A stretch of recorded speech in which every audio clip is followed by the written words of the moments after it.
Got a question for you. If you had to guess, what would you say is the most influential thing, the one thing that salespeople overlook most often? You might even be one of the salespeople that overlooks this crucial part of the sale. Can you guess what it is? Closing. What you think that you know about closing the sale is completely wrong. That might surprise some of you.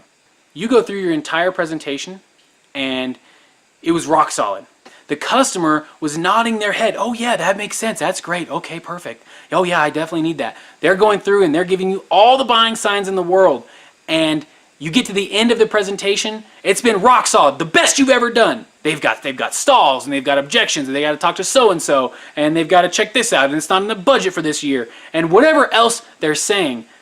And now you think, okay, cool, now I got to turn my fucking closer hat on and I got to shove this down their throat or I'm a shitty salesperson.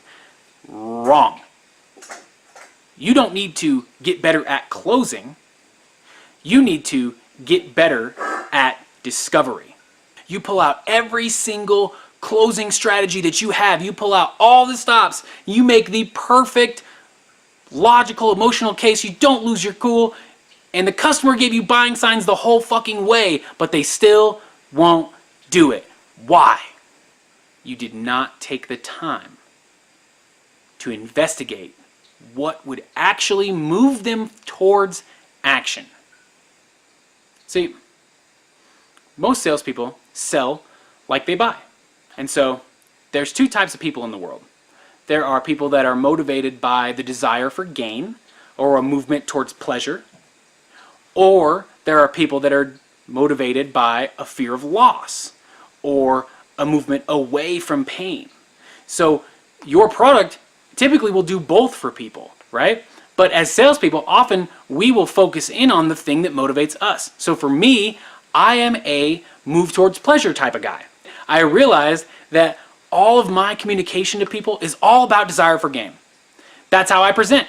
And not necessarily overtly, hey, this is going to get you this, this, and this, but those types of feelings and beliefs come through in your presentation. They come through in the way that you talk and the words that you use and your tone of voice. So you need to identify for them what's more important, right? And you can't overtly ask, hey, what's more important, the desire to do this or the fear of losing this? You need to listen very carefully to the words that they use and the situations that they describe.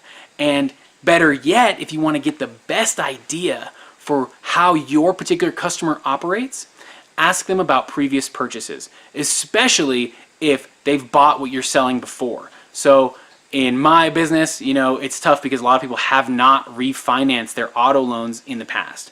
But I can ask them, how did you get into this particular car?